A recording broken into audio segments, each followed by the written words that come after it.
Imagine being born into a world you cannot see. No colors, no faces, no stars. For Azeem Amir, that's reality. He was born blind, no sight in his right eye, and only faint light in his left. Kind of my visual field, I've got no sight in my right eye and something called light perception in my left, so I can make out kind of light shapes and shadows from about an arm's distance, but apart from that I really struggle with detail, so being able to tap into my kind of listening to be able to kind of get around, work. And yet, he plays football, a game built on vision, timing, precision. To him, it sounded impossible, until he tried it. Someone said there's this thing called blind football, and my first thought was like, blind people playing football, that is a recipe for disaster. You know, no one's going to know where the ball is, no one's going to know where the goal is. But then I gave it a go and started to understand the concept, the idea, and how it works. And yeah, it's really transformed kind of my life. And because my worst fear is looking back and thinking to myself, like, I could have done more, or I could have made more of the opportunities that I had. This is not a story about blindness. This is a story about vision, the kind you don't need eyes to see. Imagine if you could see for just a moment anything in the world at all. What would you wish to see in that one moment?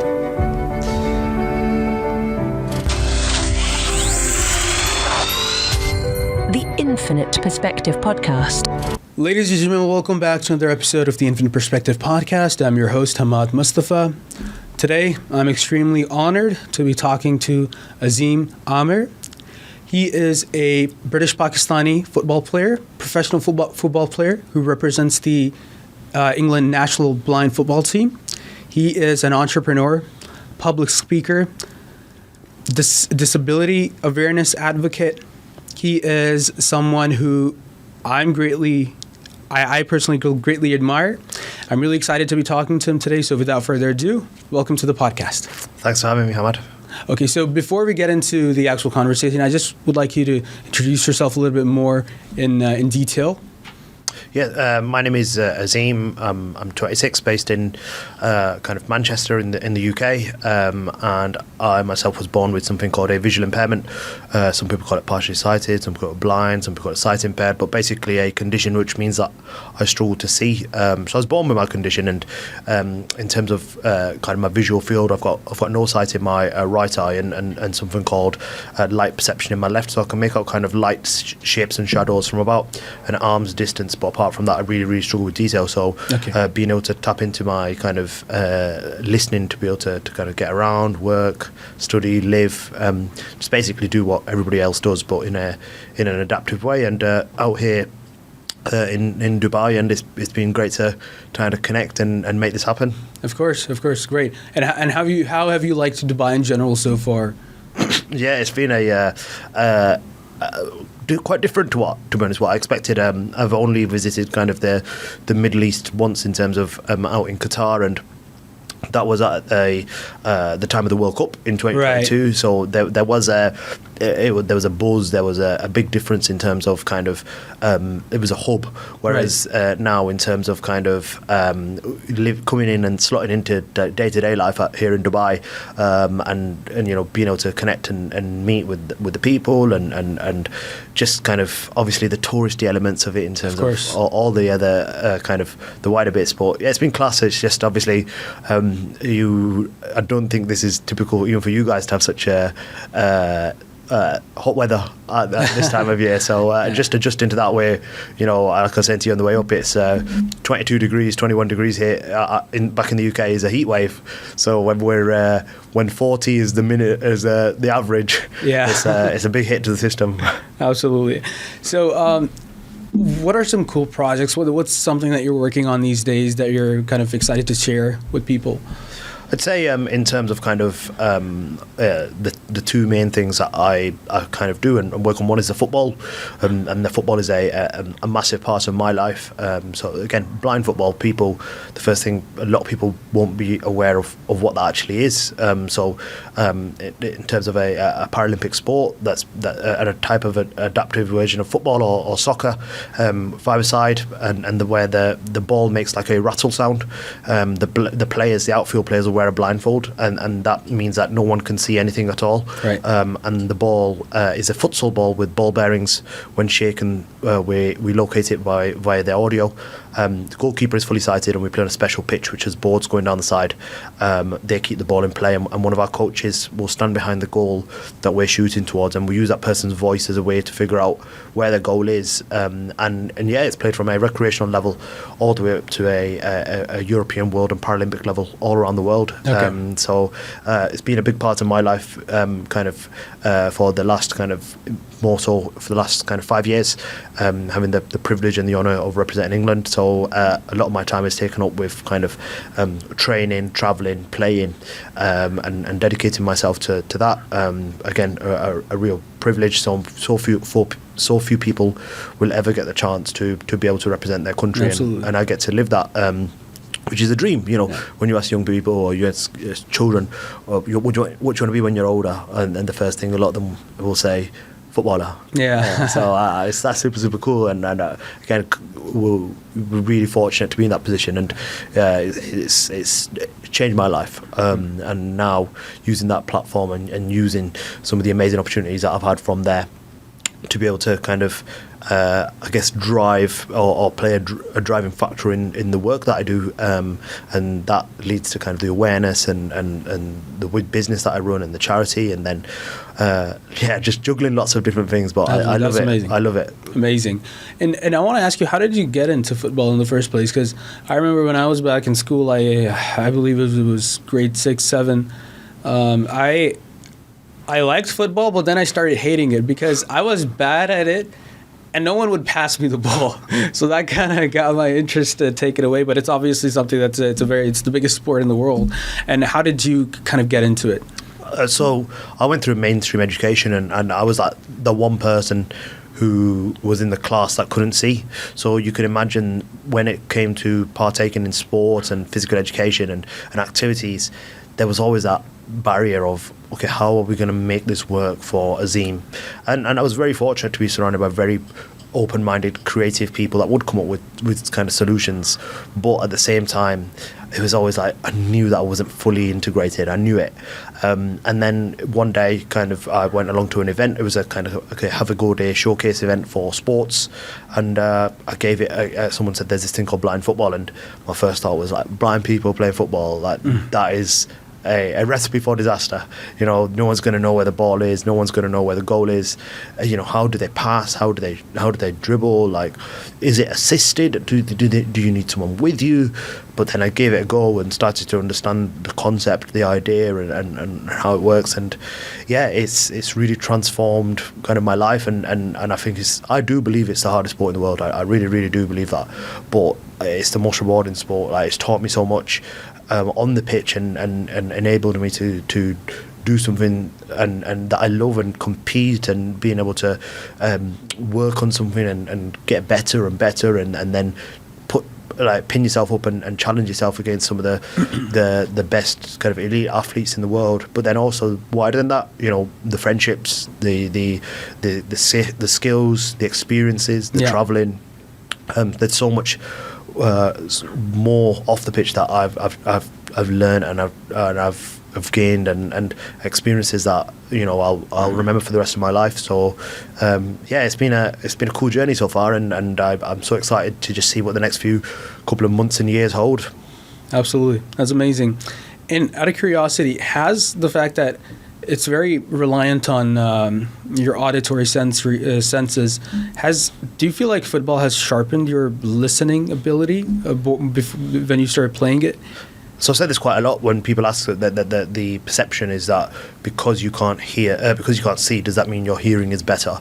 Whereas I actually think that we're all blessed with quite good hearing. It's just that I don't think that we're fully tuned in or we're fully aware of or have activated it. So because most of the information we take in is through our eyes, but if you were to just stop and start tuning into the sounds that you can hear even right now, where you are, and you really, really concentrate, you start picking up on things. You're like, I never even thought about that, or I never even realised I could hear that. And that's what it's like on the football pitch, because you have to really concentrate. Absolutely. You have to really tune in. It really gets you kind of, it does sharpen it up a bit, and you start kind of picking up on certain things, because you have to. On the football pitch, you have to. You know, Absolutely. voices, instructions, even how the tone of someone's voice, how they're delivering an instruction, the volume, the urgency, and all of a sudden you then have to respond to that whilst checking in with your teammates, whilst being able to concentrate on the ball, your orientation, the crowd. It's a lot. It's a lot of information. So that's why we do a lot of work on the mental side of it. Yeah. The mental side in terms of the, you know, people think that the physical work, the gym work, the fitness work, but in blind football, it's more so the mental side that goes first. It's the concentration. As you fatigue, the concentration, that's what starts to dip before the physicalness. So it's just being able to kind of stay on top of that, I guess. And we try our best to really, really challenge ourselves to be able to concentrate under fatigue. That's a big challenge, and that's what we're working on. I see. All right. Awesome. A lot of the work that you do has to do with awareness, telling people more about how to understand people with disabilities. And that's what I would like to ask you. What are some of the things that should be kept in mind when interacting with people with disabilities, in terms of general what you're talking about, how we can all assist each other better, etc. So I do think that a part of it is confidence, and a lot of the time, because people don't know what to say, they don't say anything at all. So you may be sat there, or you may be watching someone, for example, in a public space that has some form of challenge or impairment or disability. They might be in a wheelchair, they might struggle to see, they might struggle to hear, and because you're not too sure how to approach that or have that conversation, because a lot of people, 9 out of 10 people are very open-minded and willing to offer some sort of help or support or assistance, or just to ask that question, like, are you okay, can I help you? But then it's just the actual way they go about making that interaction. That's what I think gets a lot of people nervous, because they don't want to say the wrong thing. They don't want to say anything that's going to offend someone. You know, am I over helping? Am I under helping? You know, am I gonna be out of line if I ask that person if they need a hand? If I do ask them, how do I even go about, supporting them? Like, do I need to do this? Do I need to do this? So again, because there's that massive element of it, that uncertainty, then people be like, look, they'll be okay, or someone else will do it. And then that kind of stems into that whole societal perception of, that thing around people will go a majority of their life, I believe, and they reflect and they're like, I've never actually had a conversation with someone with a disability. Mm-hmm. I've never actually had a conversation with someone with an impairment. And then it's one of those things, you only really think about it if you have a direct link to it. If you have a family member, if you have a kind of someone in your network or in your community that ends up in that position or Absolutely. with that challenge, only then you're made aware of it, or you're you start to ask them questions to how do they get into that building, or how do they access this. Then it's like you start realizing, and you start looking into it, and you start looking at how such basic things that we take for granted, for a lot of people, for some of them that's the biggest challenge of their life. To be able to walk up a flight of stairs, again, for most of society we just take that for granted. To be able to read a book, Absolutely. we just take it for granted. To be able to listen to music, we just take it for granted. But then when you stop and think to yourself, we're so lucky to actually be able to do that. Absolutely. And that's when you start to then really think about the next level, which is, okay, so how do those people do it? But then what can we do to make their lives a little bit easier? And then you start asking them questions, you start exploring them conversations, you start meeting them people, you start interacting with them communities, and you start to really kind of think about how these kind of it's all around us. Like, it is all around us. We're just not aware that it exists. And then we start looking at infrastructures. We start looking at them interactions with people, and before you know it, it's like, this little things make big differences, and that's why I do the work that I do. Okay, I see. I'm really curious to ask because I want to take this more towards accessibility. When we were conversing, we did speak on call, but I'm just curious to know, we were also texting. How are you able to go about that? So again, in terms of technology, a lot of people is that they're not too sure. They're like, okay, so look at I get a lot where it's like, okay, can I send you a message or can I send you an email? And then I'll be like, yep, this is my email address. And then I usually get a follow-up question. I was like, but can I send you an email? As in, are you actually going to be able to read it? How are you going to, and because a lot of people, it's, again, you never really think about it. So for me, I'm very fortunate there's some technology on my phone and most phones where it will actually read out what's on your screen. Right. So, voice over, talk back. There's like a specialist accessibility system that's built in for, as you scroll there, it will read out what's on your screen as your finger makes different gestures. It recognizes it, and it's able to kind of tell you what's displayed. So most things, I'd say, apart from images, that's a big challenge still. It is getting better, but making phone calls, sending texts, combining that voiceover with kind of the voice activated software of being able to talk into your phone and being able to dictate. So I do a lot of dictation. Right. Probably why I'm so good at waffling in terms of just being able to comfortably speak, and my phone is then converting my speech into text. Right. And then all of a sudden it's bang, bang, bang. I see. And it's very good now. Like every year I feel like there's an update and it gets better and better and better. Like it's being able to punctuate it better. It's being able to understand you better. And I've got a bit of a dodgy accent, so if it can understand me, I'm pretty sure for other people it makes a big difference. And you see the rise in voice notes now, for everyone. Yeah. Like it's so convenient. And we were doing that. We use that regularly as well. People that can't see. Okay, I see.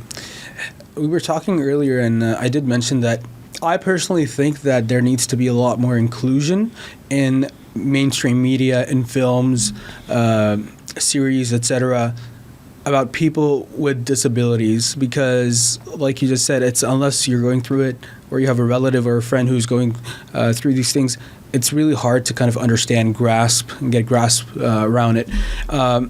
Do you think that this is improving, that we're seeing more inclusion in media, or do you still think there needs to be improvement in that regard?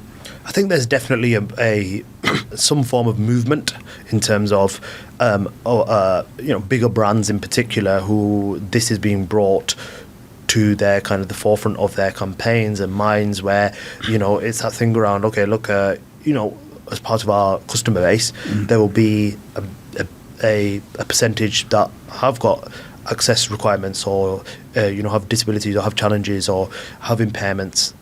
Are we catering for them, but are we also making them feel like our brand values their business or their time or them visiting us?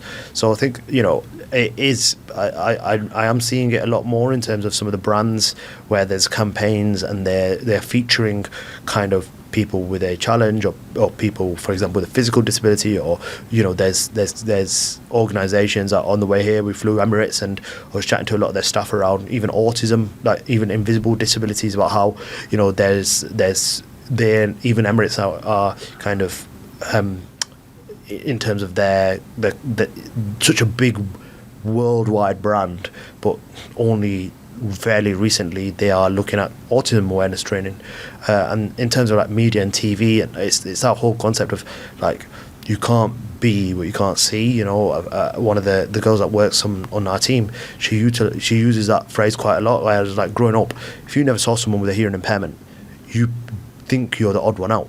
If you're growing up, if you didn't see there's other people in wheelchairs, or there's other people that are vision impaired, or that are blind, or that have got challenges in their life, because it's not at the forefront of TV. It's not, we're not seeing it in terms of, we're seeing it I think a little bit more now in terms of like influencers, where there's a bit more, because people are taking in content, instead of the opportunities kind of presenting themselves, which I think they are, but the content creators are just putting content out and people are really interested.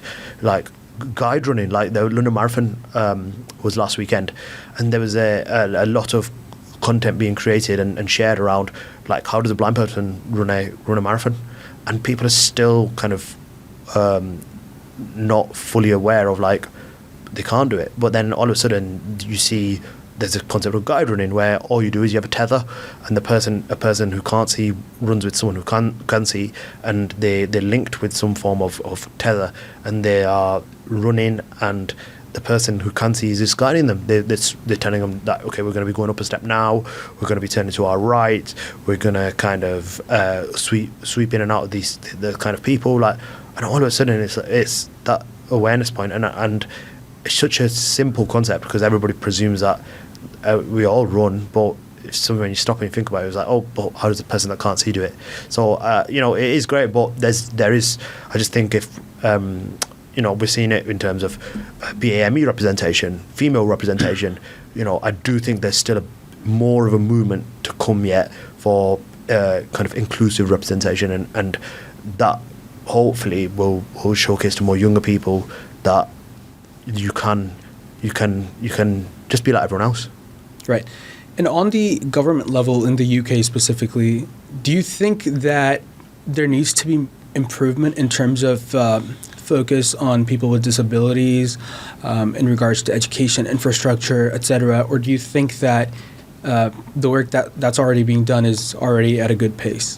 So in the UK, look, I will. It's my home. It's where I've grown up all my life. I'm 26 now, and the system, the people, they have played a massive part in helping me and my family, but more so me to get me to where I am right now. In terms of the healthcare, the education system, the support mechanisms, the infrastructure of being able to access certain things, access certain professionals, access certain types of equipment, training, technology. So I'm super, super grateful, and I speak on behalf of most people with a disability and challenge that they would agree with that we have been very well supported through the NHS, through the healthcare, through professionals, but at the same time, the UK, certain parts of the infrastructure, such as the education system, such as the transport systems, are just in general over. Like, I'm trying to phrase it in a way that they're not in the best state, whether that be because of funding cuts, whether that be because of usage, whether that be because of infrastructure. Again, like it is a challenging time at the minute in the UK in terms of education, in terms of like transport. Them two that stick into my mind in particular. Probably add healthcare into that for anyone. Doesn't matter if you've got a disability or if you haven't. There is a lot of strain on those systems at the minute, within hospitals, within schools, but in terms of kind of, again, there's always work to be done. There isn't, as technology advances and as kind of the society advances, the systems need to work with that as well. I think that's a big thing, but I'm optimistic that conversations will then directly lead to it. I'm doing some work at the minute with a kind of a part of the government that are looking at how they can get more people with a disability into work. So that whole concept, and they're looking at it from two elements: with a disability or with an illness into work. And once you start probing into it a little bit more, you start realizing like the general consensus or the general perception, the negative perception sometimes is that like, to say people with a disability or people with an illness, sometimes they haven't got the mindset to work. But from my conversations and from my interactions with them, I disagree. I think they do want to work, they do, but there's certain considerations that just what we spoke about earlier on around just getting into work, how you navigate from getting out your house to a job interview, from getting into a building. Like, it's great, like a disabled person applies for a job, it's fantastic, the job interview, and for example the building's got a load of steps going up to it and no lift access or no ramp access. That person can't get in. What I spoke to you about before around the energy required to be able to independently travel, to be able to get to, for example, a work commitment. Right. Like, people forget that because they just jump in the car. Yeah. Just jump in the car, see you later, rock up, do their work. Whereas sometimes I do believe we speak about this, like just getting to like certain training venues. Sometimes it's almost like you've done a session before you even get into the training venue, because you've used so much mental energy, like I spoke about earlier on around concentration. You've used so much mental energy on crossing roads, on getting public transport, navigating shops, navigating a cafe, just on your way up, that you've almost like worked half a day before you've even turned up. So it's just all these little things that people, like I said, don't think about. For someone, for example, just interpreter support for a job interview. There is some amazing things. Access to work, where it's in the UK, where it's equips a person with a disability to be able to work a job and have the support, whether that be through support worker, whether that be through technology, whether that be through transport. An amazing kind of government funded initiative to get more people with a disability to work in.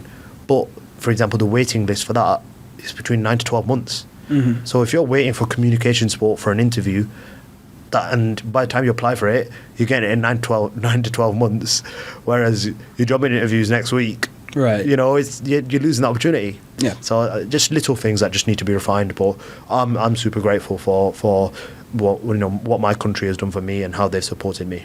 Amazing. And where do you see it going forward? Like, if you were to project the current trajectory, do you see it going in a better direction?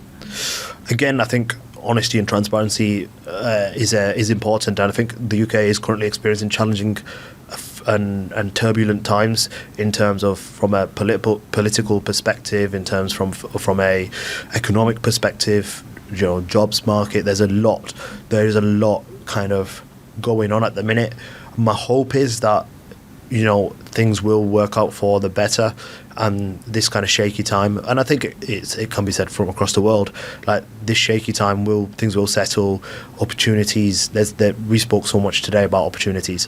Like, there are so many opportunities out there, but sometimes it's just kind of broadening people's horizons, that if you're struggling to do one thing, there is so many other alternatives, and that could be around kind of work, that could be around education, that could be around academia, lifestyle.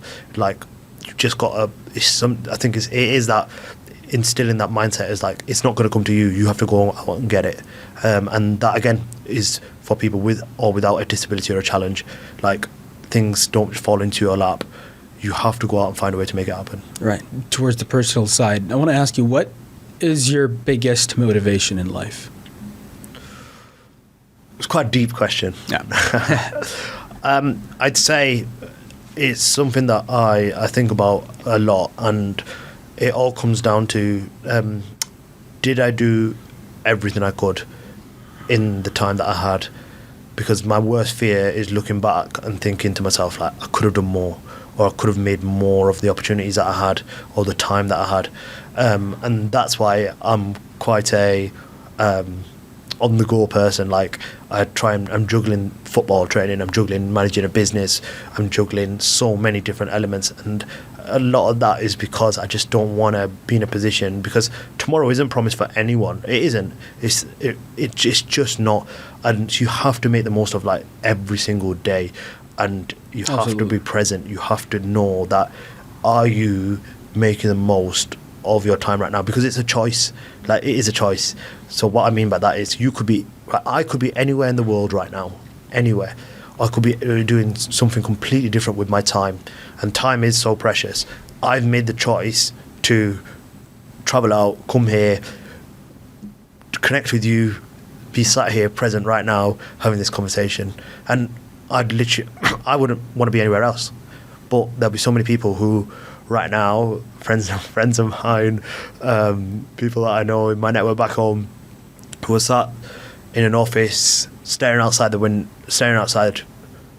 their window, thinking to themselves, how long is it till 5 o'clock till I get out of here?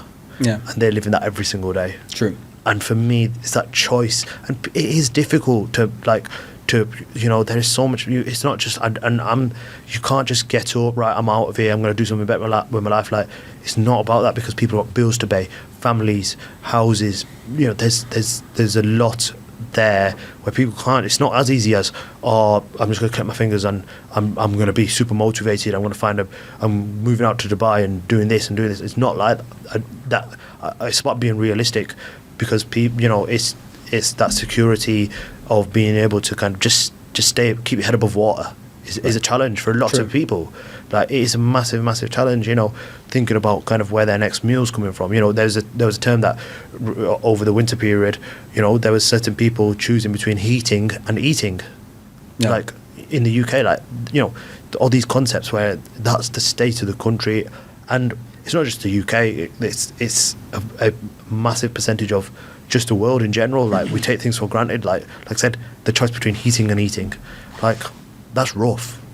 But that's people's lives, for kind of, not because no one wants that. No one wants to be in that position.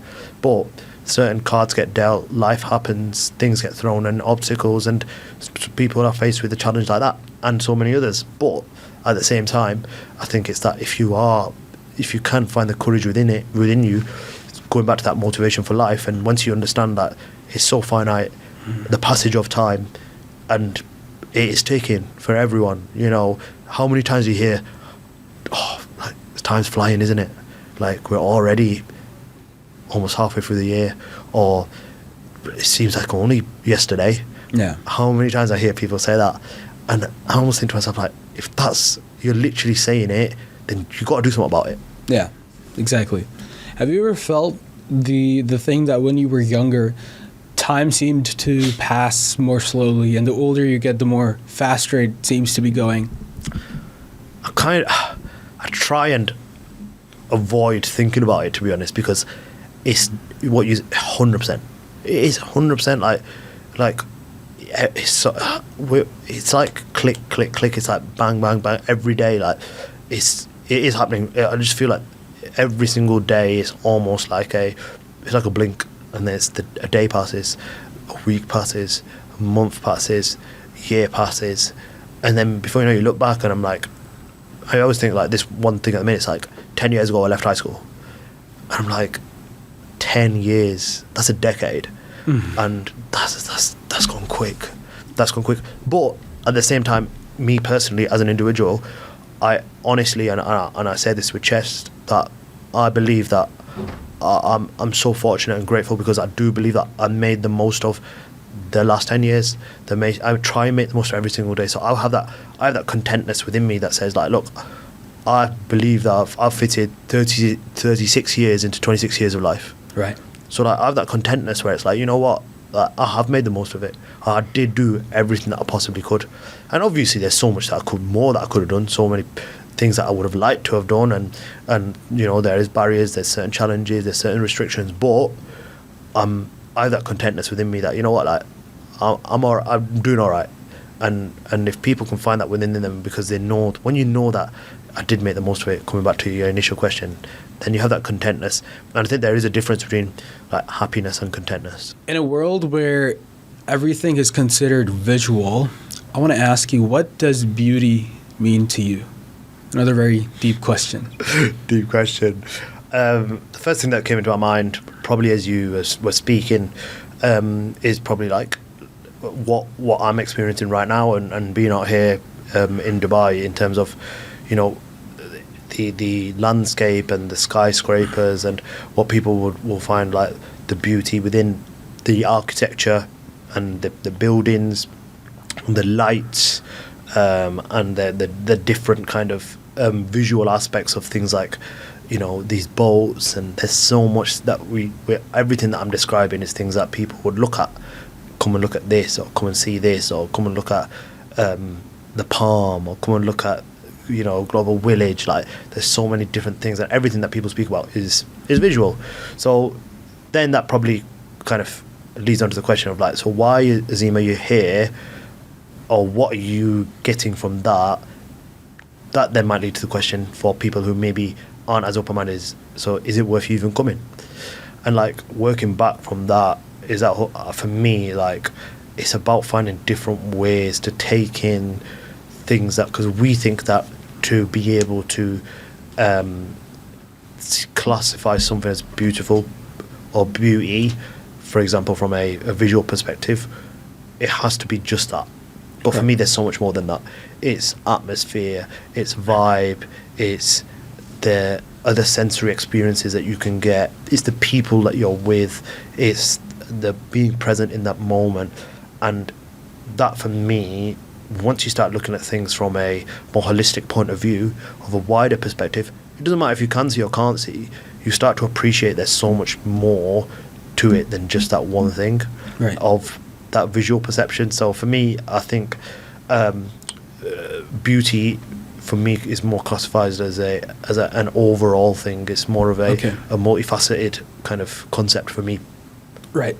And what are some of the things, when I say the word beauty, what are some of the things that pop up in your mind first?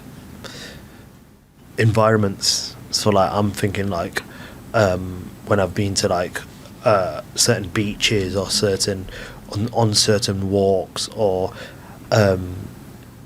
more so kind of experiences that Right. like that for me Being is present. being present in that moment of like it's that whole question, it's that whole kind of moment when you I don't know if you've personally experienced it, but like when it's been so super sunny and then it rains, Yeah. and you get that kind of that whole vibe of like, it's that humid feel that Yeah. and even now when I think about it now, like that's something that you can't necessarily see, but that whole atmosphere, and it's wider than that. Is thinking about like being able to hear the raindrops, being able to do this, being able to do this, like is for me, like everything for me is multifaceted, and that's where the beauty comes of it. Like, and I think it's also being open-minded. It's being the people that you're around makes a massive difference.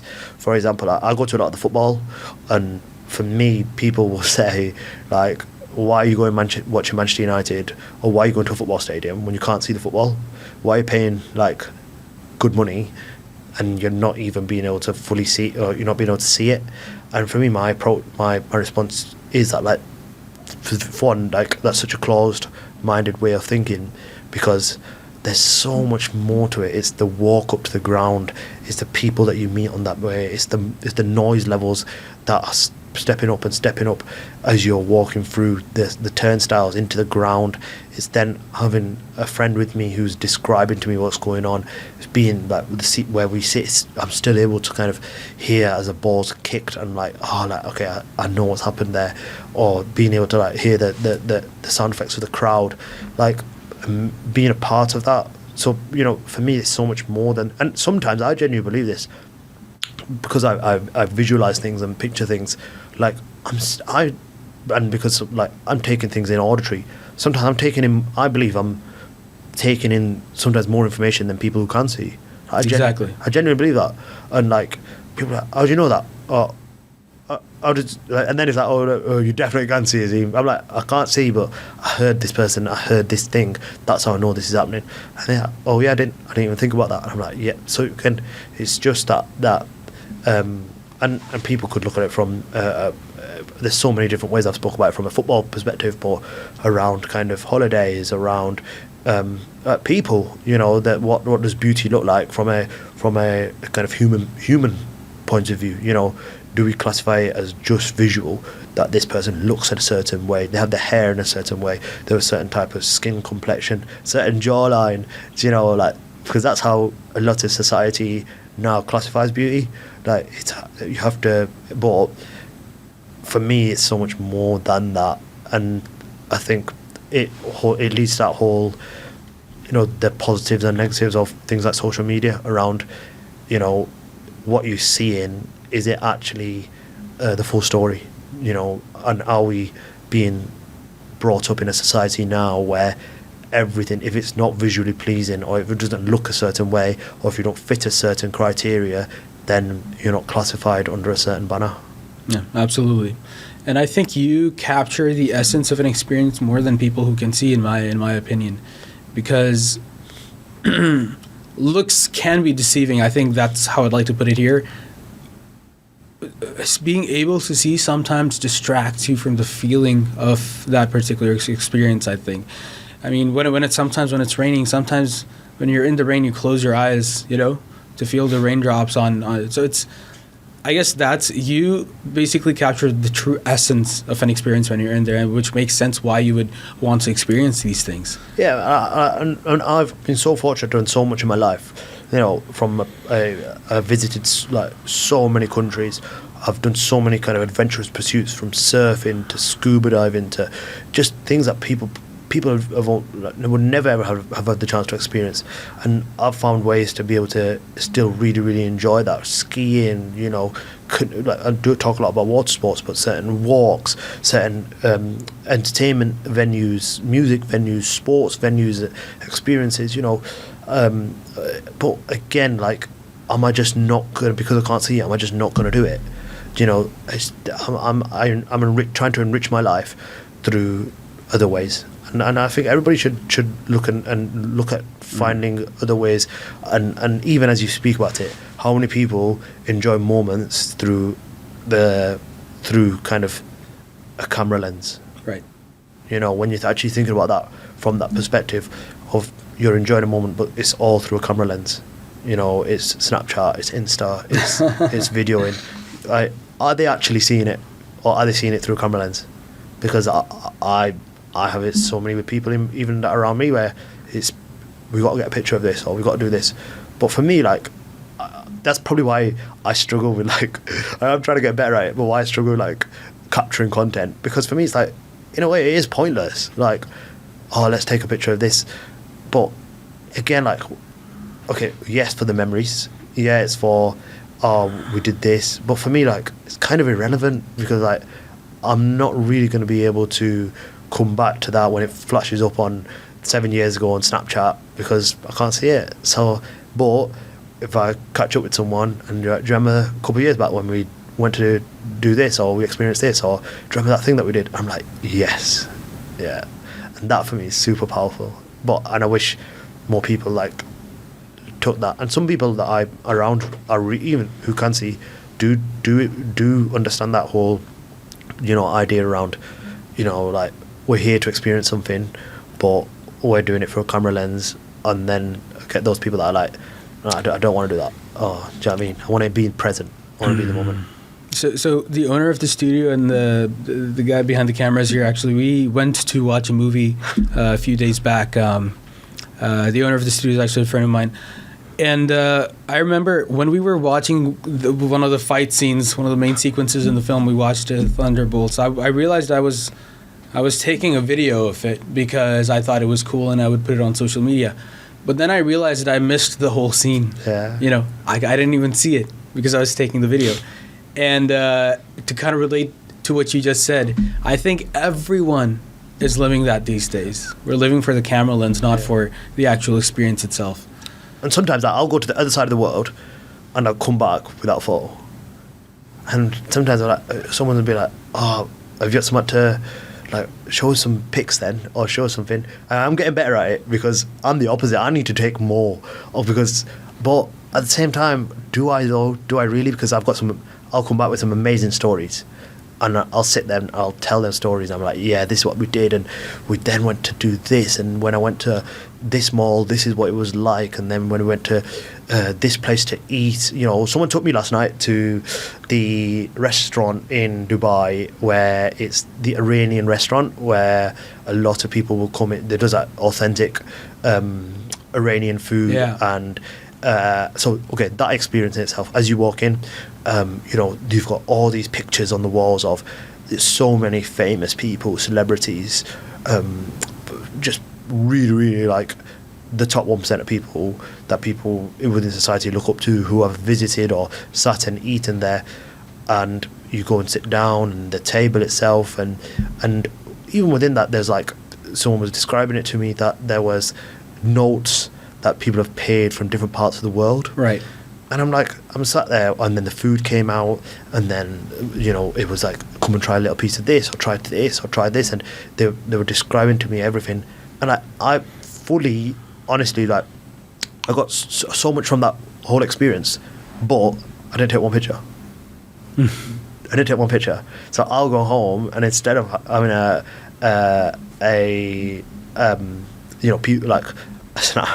pan of, oh, this is what it was like, whereas now I'm like, but I can tell you about it.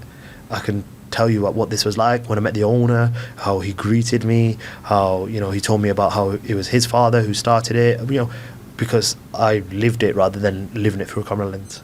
Absolutely, and that's where the unfortunate side is. The majority of people are living it for the camera lens right now, and the way you capture the essence of an experience is very authentic, comparatively. Now, this is going to be another kind of deep question, but I would like to ask you. Imagine if you could see for just a moment, for just a brief moment, and you could see anything in the world at all, but it would have to be one thing. What would you wish to see in that one moment? I have 3 in my mind. Okay. I'll tell you one of them, but I'll tell you the 2 of the little ones. Okay. I think one of them is so simple, but it's to be able to look up at night and to be able to fully experience what it would be like to like see the stars.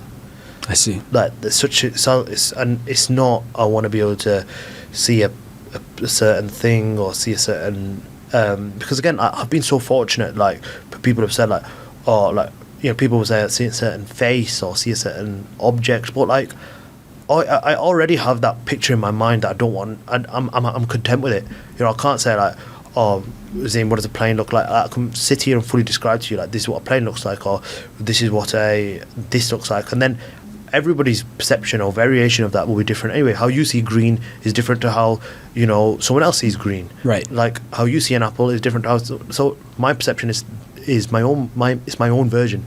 But like that's such a simple thing for me, but to be able to just be able to stop and to be able to look up and to be able to see that, like that thing would be special. But then there's also 2 other little things again, and one of them is like just in general to be able, for me to be able to be the first, like let's say it happens quite a lot where I'm walking, especially back home, and someone recognizes me and they'll shout over, Azeem, it's this, it's so and so, how are you, all right? But for me to be able to be the first, to be able to instigate that interaction by spotting someone else. Right. So me to be able to say, I can see that person, I'll shout them over, like that for me, because I'm always responding, because I don't know that they're there.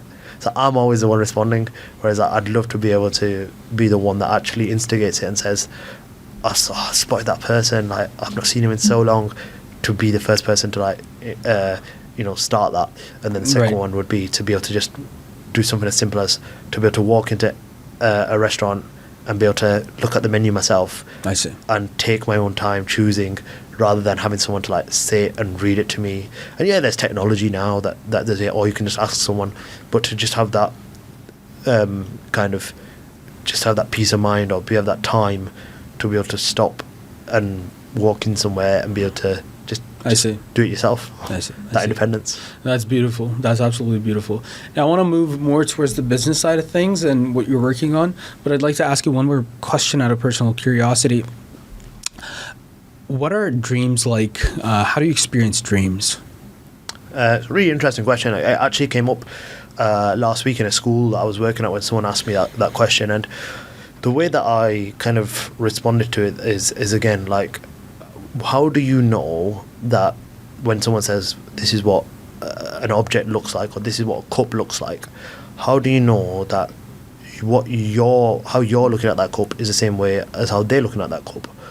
And for me, I also think that is how things are like in dreams, like are definitely kind of, again, through built up, through when someone says a certain person's name, like I'll have this perception in my head of what I think that person, through things that I've learned, or through, you know, being able to kind of get a description, or being able to kind of take in information of, you know, what that culture is like, or how that person kind of lives their life. I'm able to know, okay, so this is what that's like. Then I have that picture in my head, and then, you know, as dreams happen, it's just kind of being able to put that into a story, and then the story happens. And sometimes I think to myself, am I looking at it from my view, or am I looking at it from like a external view? That I'm not sure about, but there definitely are dreams. But then again, like you wake up and before you know it, you've forgotten them anyway. Yeah, true. But yeah, I 100% think like people dream. But then at the same time, I think, again, like, how do we actually know what a dream is like? But alhamdulillah, you know, I come back to it that I've been able to have like that little bit of light perception to be able to kind of not necessarily see what something's like, but to be able to get a better gauge than someone, for example, who hasn't been able to see anything since birth. Right. So I'm very, very grateful for that.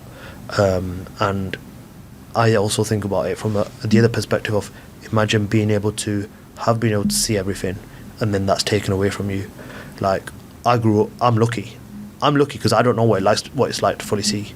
Whereas for a lot of people who were able to see, and then that's taken away from them, I think that's a lot more challenging. Of course, that makes sense. Moving on to your business side of things, I know you're working on some really amazing stuff, so please share that. Yeah, kind of leaving university a couple of years ago and thinking about what I could do alongside my football that would allow me to complement my training and being able to have that time away, and being able to kind of do something that would work hand in hand. And for me, the only kind of a normal 9 to 5 would have been a big struggle. So I went down the route of the world of entrepreneurship and start turning an idea into a reality, as I alluded to earlier on, around trying to the thing that I wanted to solve was to change that societal perception of what people think about someone with a disability, challenge or impairment. And I kind of went down the road of creating a program, and it's called Learn with ESS, and it's basically a set of workshops that help people to better understand life with a challenge, but in a really fun, practical, interactive way. Okay. And it works off the ESS model, which is education, sport and speaking. So the education is where we destigmatize the topic of disabilities and challenges, but in a really fun, practical and interactive way, but in a way that is classroom based. So we cover concepts like Braille, sign language, and the whole idea is to put a fun spin on something that people may have just heard about, but they may never really considered. So we have educational programs. Okay. We then do the sports, and the sport is the main part of our program, and that is where people will step into the shoes of someone who can't see, hear, talk or walk, and they'll do that through blindfolds, ear defenders, wheelchairs. And we do it as like a team away day kind of vibe and experience, tied in with a couple of multi-sports and some activities and some games, all practical, all immersive, and they actually get that lived experience of what life is like with a challenge. And that's where they're developing their empathy, their gratitude, their perspective, compassion, communication, all these really important life skills that them soft skills will stay with you for whatever you do, in whatever industry, whatever job you do. You need to be able to have them core set of skills. And then the speaking, where we do things like this, assemblies in schools, we do kind of Q&As, and it's all about giving other people the opportunity to hear the story of someone who's overcome an obstacle. And we blend that ESS model, and we go into schools, colleges, universities, sports and community clubs, from professional to recreational, corporate world of banking, marketing, investment, HR, and we all about giving that team away day, CPD experience kind of vibe, but again doing it in a really fun way. And it's been 3 years into our journey now, and to be able to now have a team of some amazing individuals with unique stories, and to give them a platform, and for them to be able to share their experiences and have that impact on others.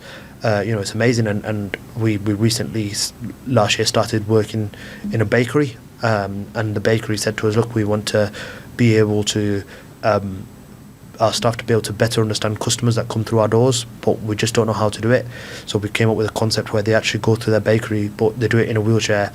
The staff do it in a wheelchair alongside a person who lives that every single day.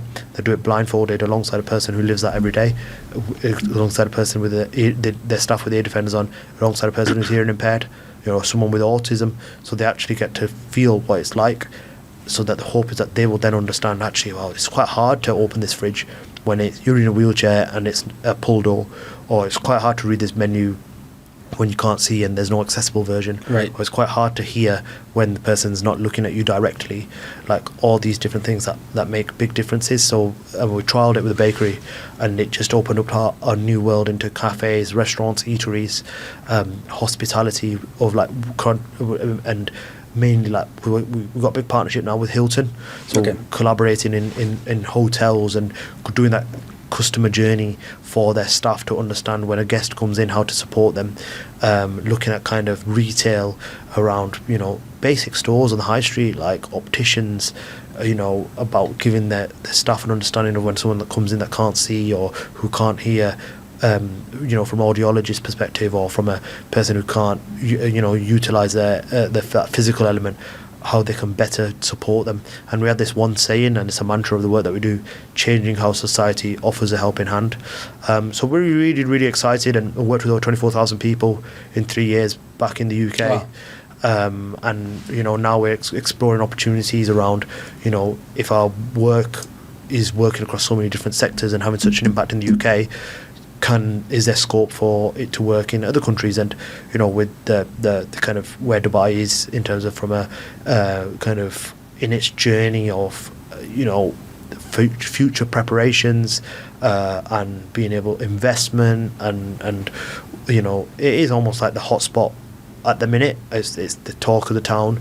So we came out here to explore some opportunities and have some conversations and just see what the appetite is like. So you know, if there's anyone listening to this that thinks there's some scope around, you know, doing some CPD work or doing some workshops, or you know, especially within education, especially within the hotel industry, especially within kind of retail, and just in general in terms of being able to push a message around inclusion, to be able to push a message around overcoming challenges and barriers, because it's not just all about disability. The work that we do isn't all about disability. It's all about how you overcome a challenge, because challenges will come into people's lives in so many different ways. True. Bereavement, illness, health, economic, academic challenges.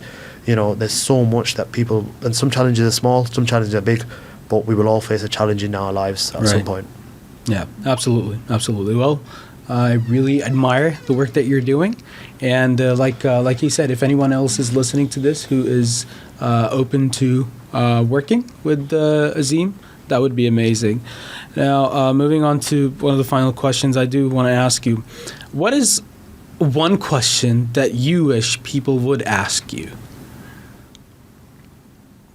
Is there anything I can do to help? Such a simple thing. Okay. And I think it's so open because it breaks down all the barriers. It's not, am I okay to ask if you can see? Am I don't want to say the wrong thing, but, and it's also so interchangeable in terms of regardless. It doesn't matter if someone has got a disability or hasn't got a disability. Just in general, if you see someone that looks like they're struggling just even a little bit, that you can go up to them and ask, is there anything that I can do to help? Then even if they say no, I'm okay, then at least you did your little thing. At least you kind of opened a conversation. And because that person, that could be the make or break between like them having a good day and a bad day. And they might say, yeah, is it okay if you could just do something little as this for me? Or no, it's completely fine, I'm completely fine. So, but as long as you actually instigate that conversation, that's massive. Is there anything I can do to help? And if we can make more people more comfortable with being able to say, you know what, if you see someone struggling, I'm just going to go for it. I'm just going to ask them, is it all right? Is there anything I can do to help? That's it. Wonderful. It makes a massive difference. Absolutely. I think it's taking that first step and not expecting that, you know, someone else is going to probably do it, or being kind of afraid. It's more so about being open to knowing that people would want to receive help. 100%. And people like, you know, 9 out of 10 people are, honestly, they will do that. They see someone struggling, they'll go up to them. I don't care like where you are in the world. And like I said, look, I've just been speaking with you about it around, you know, I don't know whether it's because we're in such a diverse part of the world right now with so many people from so many different backgrounds and cultures and countries, that, you know, their mindset is slightly different around wanting to do things for others. You know, and I know that's not, you know, necessarily universal. There is kind of positives and negatives, but from my own personal experiences, it has been very, very, very positive.